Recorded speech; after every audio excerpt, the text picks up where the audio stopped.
what I'm here talking on tonight is something that is really near and dear to my heart, and that is emotions and the connection that that is, or that makes to our wellness program and to the choices that we make in life. So hopefully, we can be interactive and have some fun with our emotions tonight. So I'm just going to put this up there because these are two of my favorite sayings when it comes to emotions. Know thyself and discover the world. So know your own emotions and discover the world.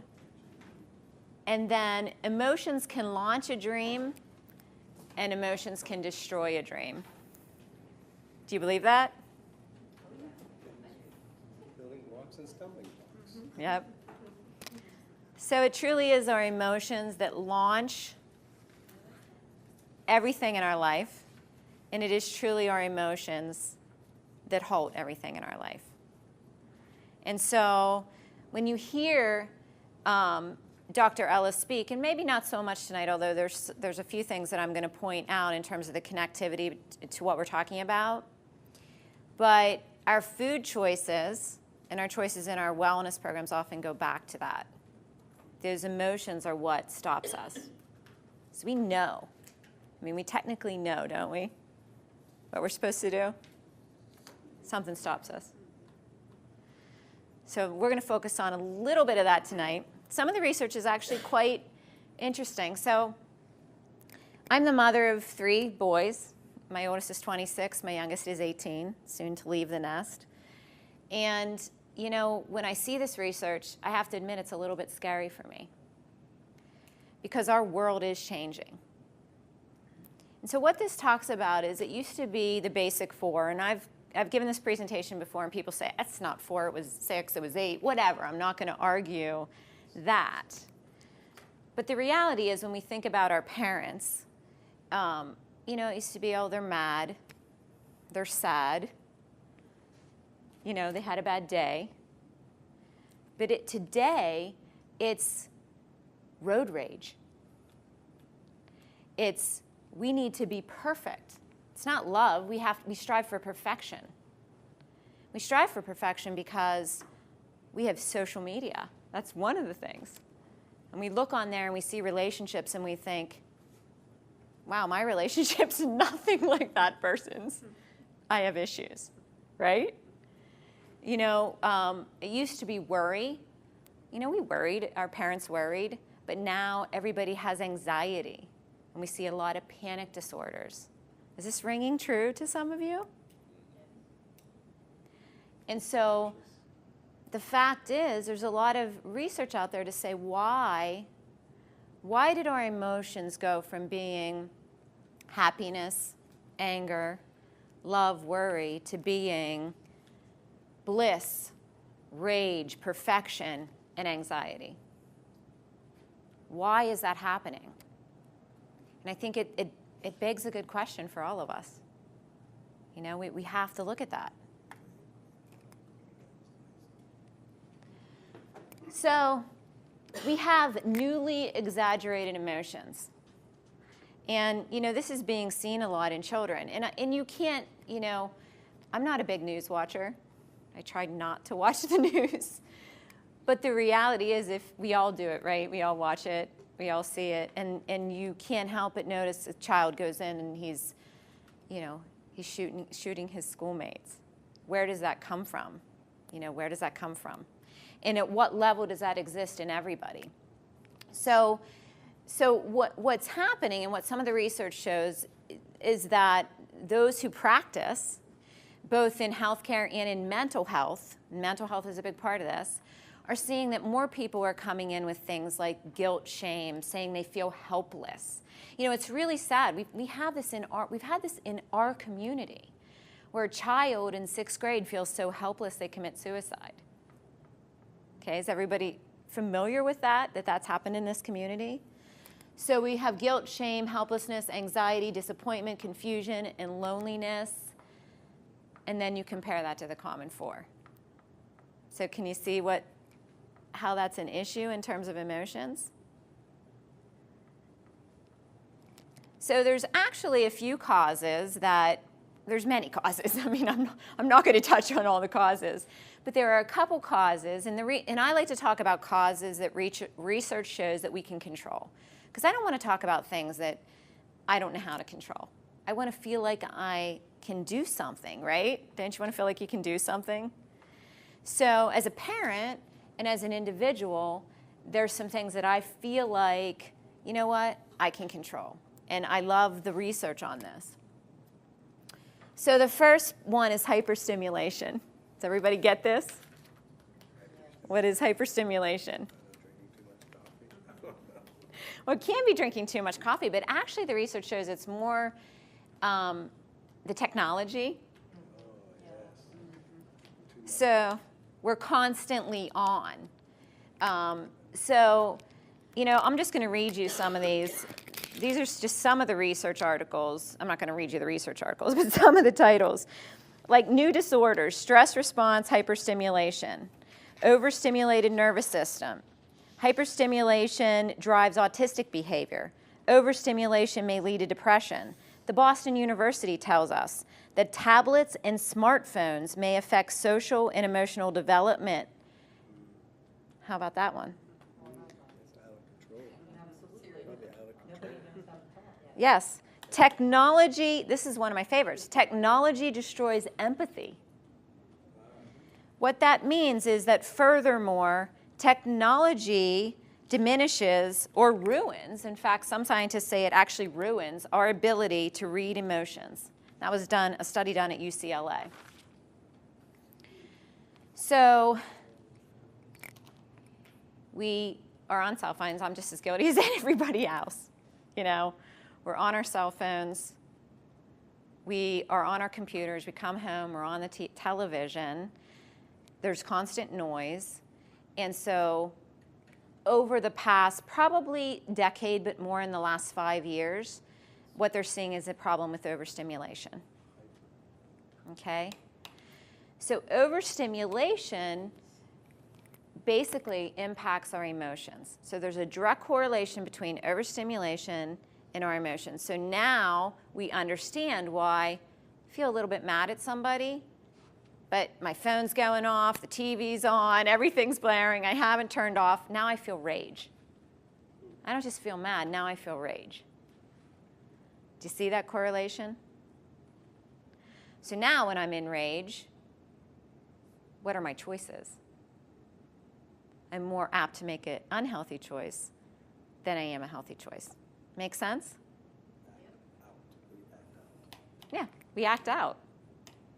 And especially when, you know, we're going to talk a little bit about emotional IQ and how you're, and I always thought this was so funny because I read one time that like your emotional intelligence doesn't really even start developing till you're like 26 years old. And I'm thinking, oh, that explains my 19-year-old. You know, like I thought he was an adult, but that explains it. That explains some stupid things I did back in the day. So we can control overstimulation, right? Do you agree? We can control overstimulation? We might not want to. Dr. Joe, you disagree? Yeah, I think the world is stimulating us so much, and with all the technical things and the iPhones and everything, it's nonstop, and then people are so used to, you know, responding. Yes. And then you have, you know, the Facebook crowd, and so they're faced with perfection all the time, and how many hits they get, and how many likes, and all that stuff. So I don't know. It seems like all the addictive behavior. Yeah. They have to keep them going because they're trying to strive. Yeah. Well, there is certainly an addictive component to it. But I still believe we can control it. We may not want to as an individual. It's tough for me. We may not want to as a parent. Believe me, I know. You know, it's tough as a parent to say, turn the phone off. But the reality is it's still we still have control of it, over it. We need to go out in nature is what we need to do. We need to get back in touch with the natural world. Yes. So there's a second component that's coming out now in the research that I actually am very interested in, and it's dehydration. So right now they say that 50% of adults and children in the United States are walking around mildly dehydrated. How many of you today, and I'll include myself in this because I know I haven't, have had half your body weight in water? Tom Brady did anybody see the Tom Brady interview? He just came out and said, I don't know how old he is. He's like 40. He's in his 40s. He said, and they said, how can you compete at this high level? And he said, hydration. I always have half my body weight in water. And he went on to share some of it. And I was like, oh, that's pretty cool, because I'm going to be talking about that later this week.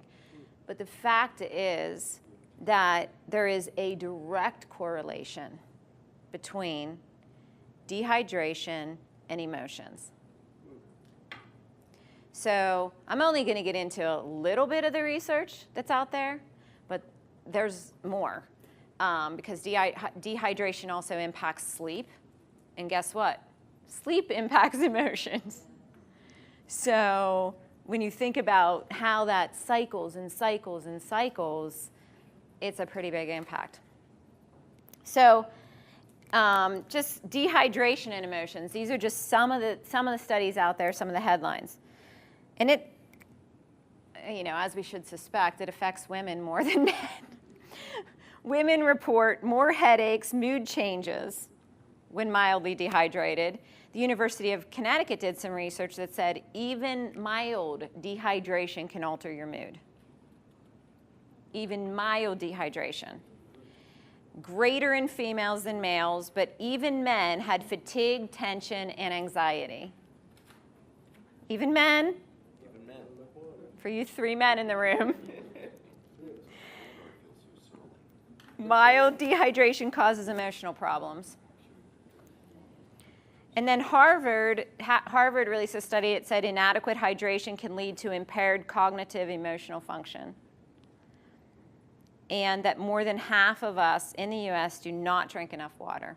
And I can tell you I'm guilty, because I don't even like drinking water. I have to force myself to do it.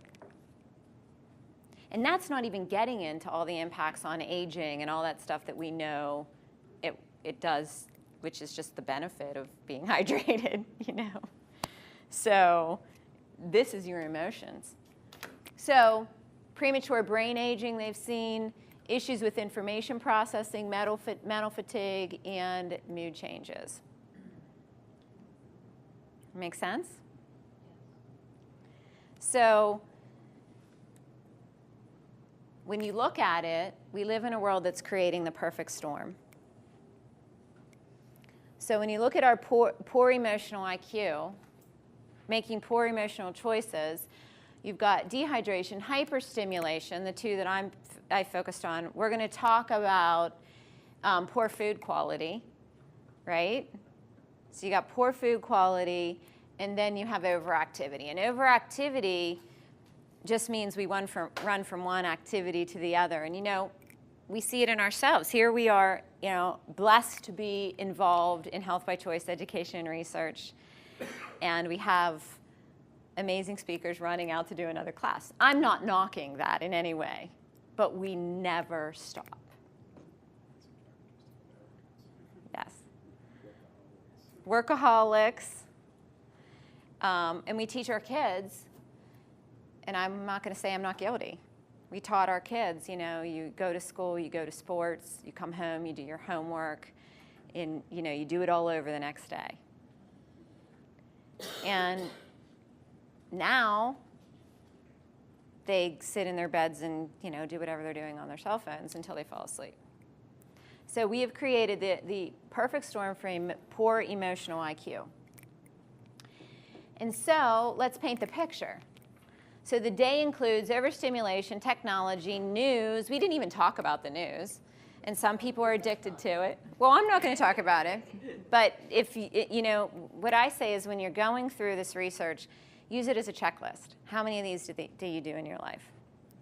And so another thing you can control is watching the news. Do you have to watch the news every single morning and evening? Lack of water we talked about, running from activity to activity, poor food quality. And so what happens in the evening, and we all do it whether we want to admit it or not, is we find some way to soothe. So the choice is, how are we going to soothe?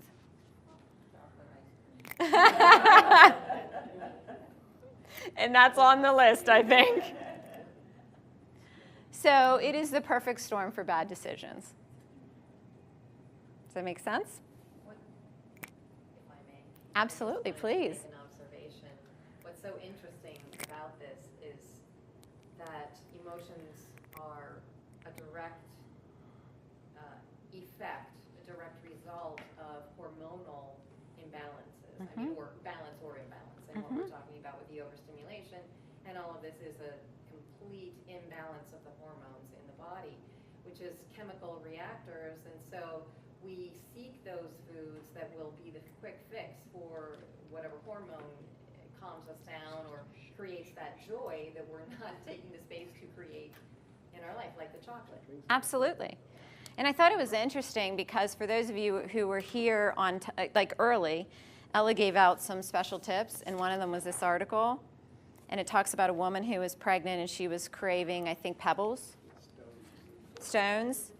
And they've actually found that an emotional, it can be not just a lack of nutrition, it can be a lack of emotional imbalance that people will eat these crazy things like, you know, chalk and stones. And how many of you watch TLC and see the people who eat like the bed, the inside of the bed and stuff?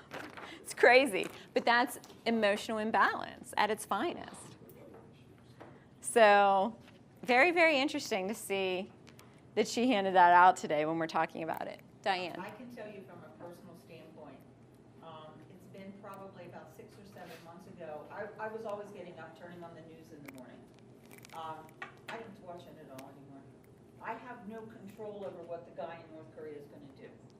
I know that if I'm a good person, when that day comes, I'll go wherever. I don't eat as unhealthy as I did. And I start my day out a whole lot better because I have no control over what's going on in the world. I don't. But I stopped watching the news, and it is amazing. I'm not missing a thing. But you have control over your world. I have control of my world, but I really feel a whole lot better, and I don't crave, whether you believe it or not, I don't crave sugar in the morning like I used to. Well, there's direct correlation. Yeah, it is. Well, there is direct correlation. So, you know, what this leads to, and so what can we do about it? Because the reality is, I didn't paint a really beautiful picture. You know, when you just look at that, you're like, oh, great, now I'm depressed. I'm going to go home and eat some chocolate ice cream. Exactly. The reality is we can choose mindlessness versus mindfulness. And I always, in my mind, I don't know why I picture it this way, but I picture it as like the Richter scale. You know, and there's mindlessness and there's mindfulness, and I'm somewhere in the middle, and I'm constantly changing. You know, I'm constantly going back before mindlessness and mindfulness. And so we, like, sadly, mindfulness we have to work towards. We have to work towards it. But there are really simple steps that we can do. First of all, awareness. The fact that we can actually be aware that, okay, am I watching too much television? Am I on this phone too much? Am I, you know, just constantly running, being aware. Admitting, and then partnering. Partnering is a big thing. So when we spent 9 years, and Diane was one of the coaches, which is how we know each other, we spent 9 years in corporate wellness. And one of the things that we had employees do was journal. And the things we would read. But a lot of it, 90% of it was emotional stuff. But one of the things that worked was partnering. And partnering with somebody that you can say, hey, you know what? I want to make a change in my life. I trust you. I'm going to set some goals, and I'm going to talk to you about it. And I trust that you're not going to just say, oh, well, you didn't do it this week. That's no problem. I trust that you're going to say, Angie, you didn't do it this week. What the heck is your problem? It is a problem. Partnering can be a huge, we found that partnering, those people that had the best partners that held them accountable were the most successful in their long-term wellness programs. Those that were the least successful were the ones that said, oh, I'm just going to pick my spouse. Unless their spouse was like, you know, really going to hold them accountable, because they'd say, oh, my husband's my wellness partner. Unless they were really holding each other accountable, nothing ever happened. So I always said, it should be somebody you don't even really know that well, that you go up to and you say, I admire you because you've got some really great habits that I would like to emulate, and would you mind hanging out with me once a week for a half an hour to keep me on track for the next 6 months? Doesn't seem like that big of a deal, does it? Dr. Drew's like, yeah. Pretty gutsy. You have to show your vulnerabilities. That's pretty big. But that can be emotionally cleansing, Dr. Joe. Yes. And then signs, and more signs doesn't mean, signs, and more signs doesn't mean you're getting signs, although some of us do. It means basically putting up signs, and they work. We're going to get into that. And then having your toolkit filled. So we're going to talk a little bit about what is the toolkit, and what does it look like. So here's an example of the sign. This is a simple hydration activity, and I've had people say this actually works. So you put a sign like this on your fridge, and it says, are you sure you just aren't thirsty? So you've got it on both sides of your fridge, you're going to eat, and it's right there big, and it says, are you sure you just aren't thirsty? Why would you want a sign like that? Yeah.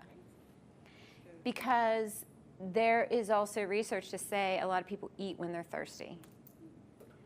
A lot of people who in the medical community teach this, because because we're mildly dehydrated, we don't understand that we're thirsty. So we think we're hungry. And so we go and we eat instead of drinking water. And that's drinking water, not wine. So we open the, you know, it's okay. Are you thirsty? Drink 1 or 2 glasses of water, and you will be surprised at the difference that makes. 1 or 2 glasses of water, and you go, okay, now I can make myself a nice salad. I'm not going to just grab whatever's in the fridge and start eating it when I get home. I promise you that if you make these simple things the basis of the wellness program, and you keep coming back month after month, you will see changes. You will. You absolutely will. So here are some of the emotional questions. Go ahead, Holly. Can I just add a comment that Ella had taught me years ago that I know a lot of people say, well, I do not like to drink water because it just makes me go to the bathroom. Mm-hmm. Well, she taught me that you drink no more than 6 ounces for every 20 minutes, and then your body your body uses all that water. So you're not running to the, so when you say you're not just thirsty, do not drink like an 8-ounce glass of water, because you're just gonna end up in the bathroom. But if you just drink 6 ounces at a time, every 20 minutes, that's what Alan always taught me. Smaller amounts, yeah. Yeah, 6 ounces. 6 ounces every 20 minutes, and you will not run to the bathroom, and you will be hydrated. That's fantastic. That's a great tip. I mean, seriously. Because if you travel or whatever, and you think about that, if you drank 6 ounces of water every 20 minutes, how hydrated you would be. And it's not that you have to do it every 20 minutes, but don't drink more than 6 ounces. Right. Yeah, don't sit and chug, Yeah. 24 ounces of water before you get in your car to... Water and say, no, I'm hydrated. No, you're not, because your body's just going to eliminate it. Yeah. You make a great point, because I know people who say, well, I work all day and then I come home at night and I drink, all this water, and then I'm getting up at night and my sleep is disturbed. Yeah. Yeah.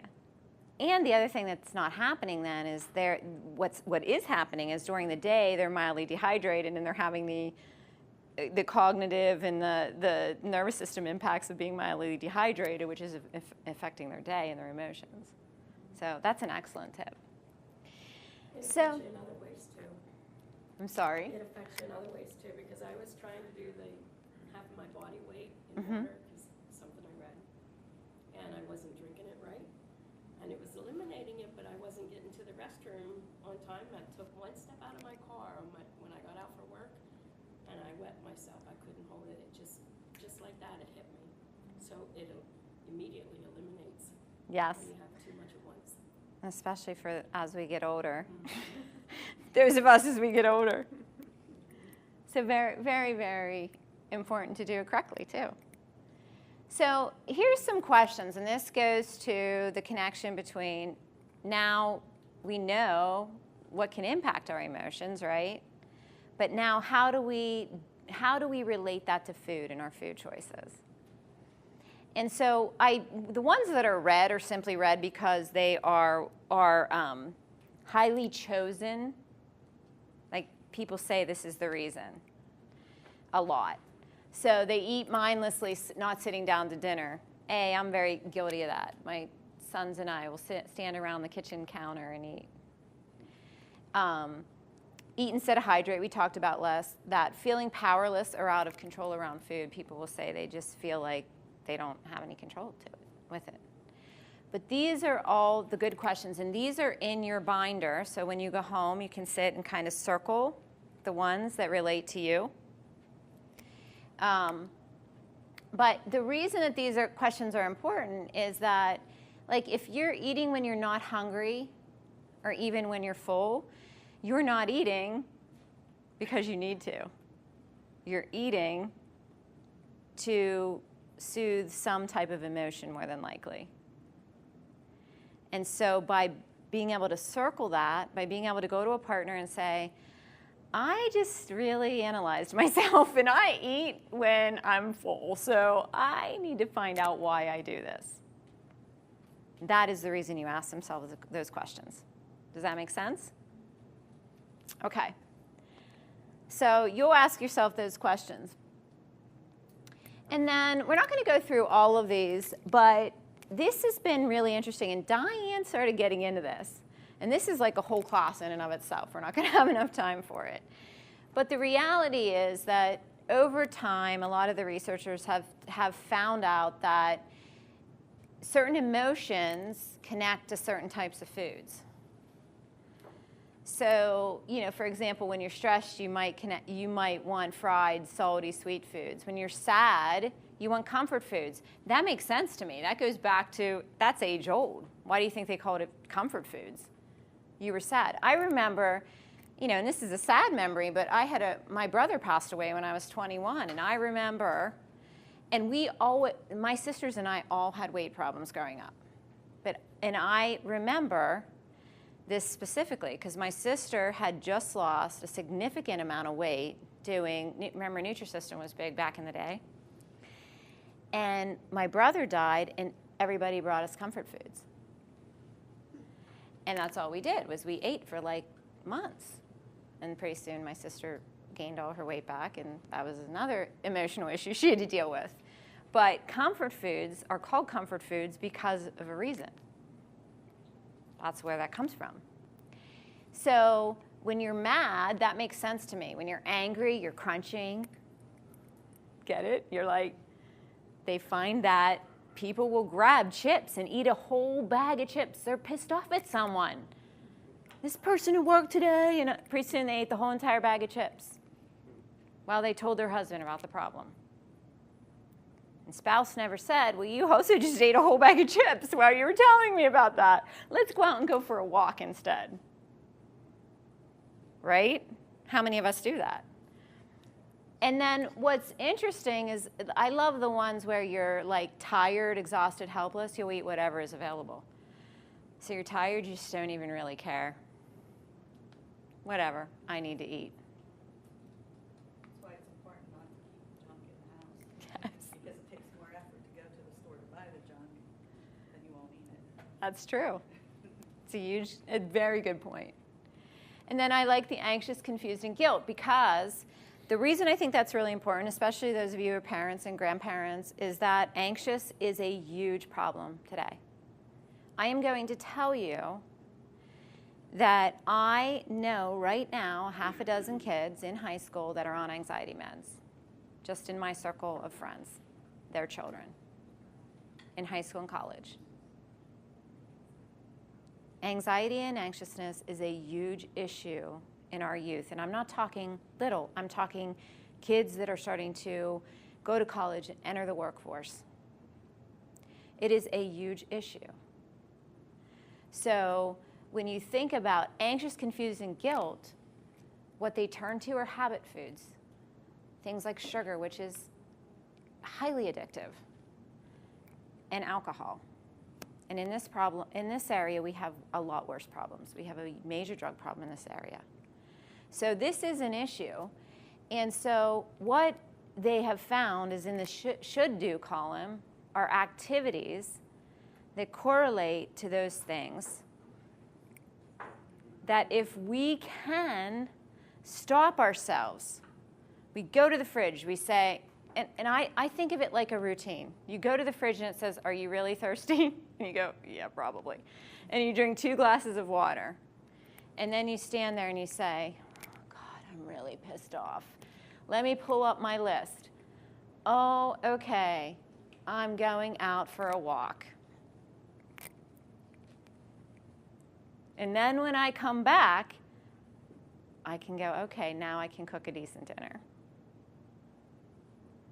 And if we can get in the habit of doing that, it works.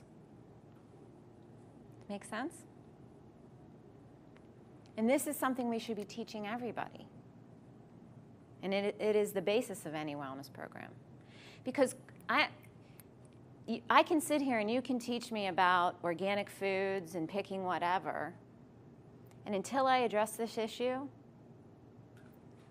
it's not really going to make that big of an impact. Do you understand what I'm saying? It's not going to make that big of an impact.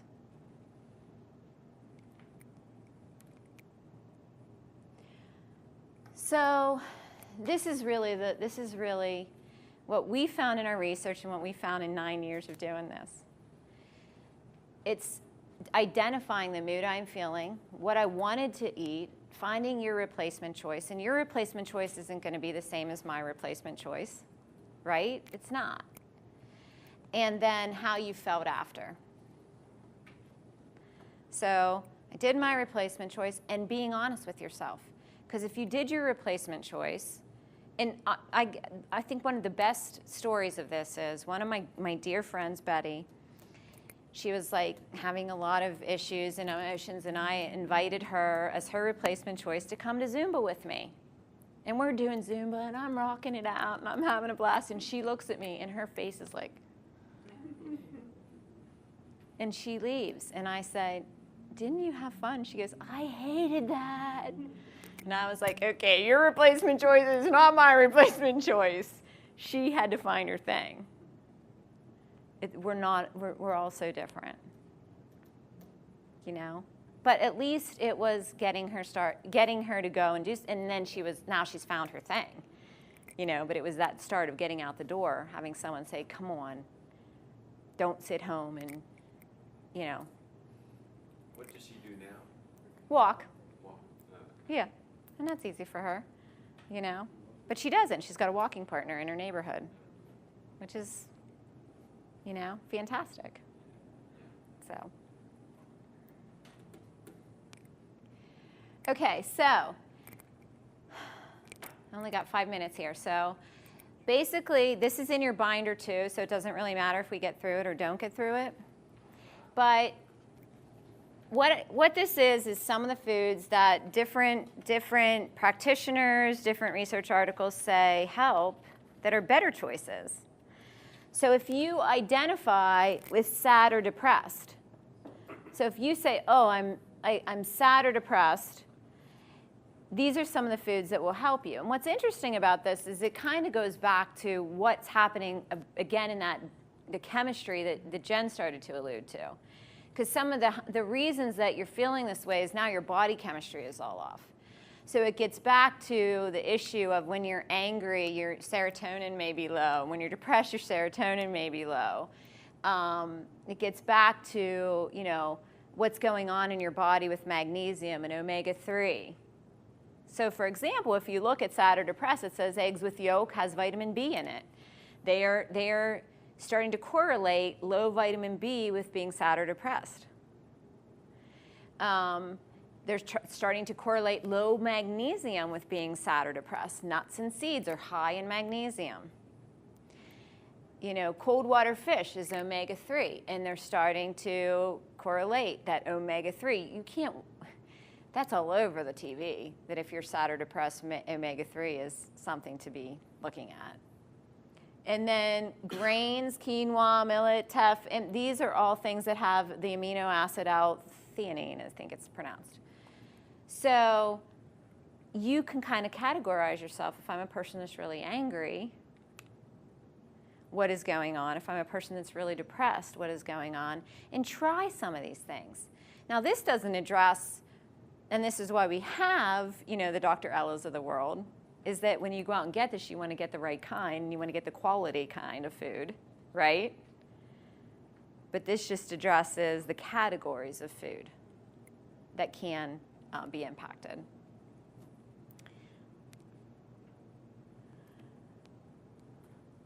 So, you know, I think this is funny because I have seen, one of the things that we have seen and I have seen in terms of the 9 years I spent dealing with in corporate wellness, and it was hundreds of people keeping journals, is that when people are really blue, a lot of times these people are eating pastas and like white breads, and they're not eating protein.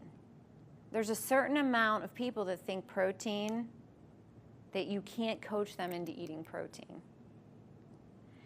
And, you know, you see it even in vegetarians, and I'm all for vegetarians. I'm actually trying to go more that route myself.